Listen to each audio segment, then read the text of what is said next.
I am Sydney Pettit, and this is my strategy in morphology. My grade level is 8th grade. My subject is social studies, and I am using the analogy approach strategy. My text is an eyewitness account of the Boston Tea Party as told by George Hughes. This is in relation to the Revolutionary War and has to do with my book club in social studies. I chose the analogy approach strategy, and I think it will help because you should already know that an analogy is a comparison of two things. You can easily make an analogy between two things if you already know what one thing is. So the analogy approach strategy can help determine meaning from a word by identifying a part of that word that you might already recognize and comparing it with a similar word part in a word that you're already familiar with. So how do you apply the strategy? So when you're reading a text, you might see a word that you're not familiar with. And let's say the word could be something like reconstruction.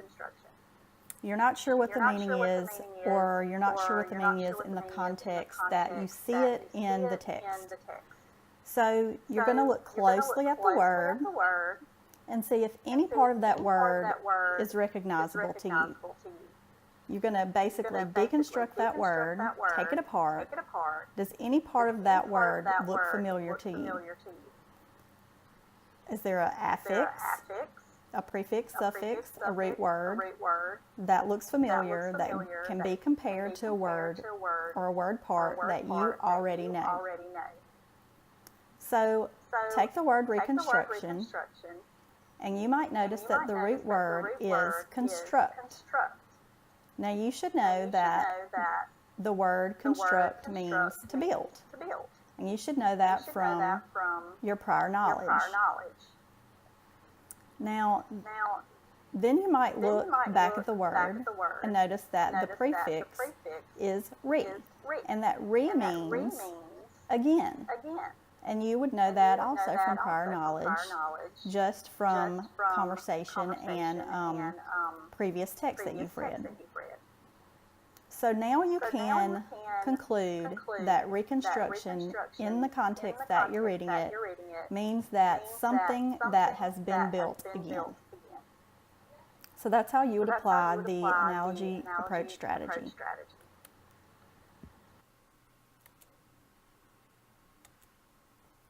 Now let's go back to the text. We're going to read George Hughes' first-hand account of the Boston Tea Party, and this is just the first paragraph that we're going to look at, and we're going to take out two words that you may or may not be familiar with, but we're going to use the analogy approach strategy to kind of break apart these words and check them out to see how they give meaning in this paragraph. So the tea destroyed was contained in 3 ships, lying near each other at what was called at that time Griffin's Wharf, and were surrounded by armed ships at war, the commanders of which had publicly declared that if the rebels, as they were pleased to style the Bostonians, should not withdraw their opposition to the landing of the tea before a certain day, the 17th day of December, 1773, they should on that day force it on shore under the cover of their cannon's mouth. So the two words we're going to look at are highlighted here, commanders and opposition. The first word, commanders, we're going to break it down because we know the root word in this word is command. And command is a verb, and we know that command means to give orders. We also can look back at commanders and see that there's an affix, er, and it makes that verb command, it makes that verb a noun. So we can deduce that command with an er, commander, means a person who gives orders or is in charge. Now let's look at opposition. The first thing that jumps out at me is the word oppose. And I recognize that word oppose from previous readings, my prior knowledge, and I know that that's a verb also. And I know that oppose means that I disagree with something or I go against something.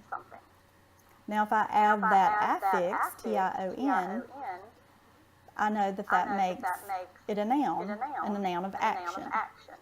So opposition would mean something or someone, a noun, that opposes or disagrees with an idea or someone. And another similar word would be position. So that would be, a place. So opposition is a place of disagreeing with someone, also a noun. So let's go back and look and see how the analogy approach helps give new words meaning by taking information that we already know, applying it to new words, and helping to give those new words meaning to help us understand better what we are reading. So the tea destroyed was contained in 3 ships lying near each other at what was called at that time Griffin's Wharf, and were surrounded by armed ships of war, the commanders, the people in charge, who were giving orders, of which had publicly declared that if the rebels, as they were pleased to style the Bostonians, should not withdraw their opposition or their stance, their position to disagree to the landing of the tea before a certain day, the 17th day of December, 1773, they should on that day force it on shore under the cover of their cannon's mouth.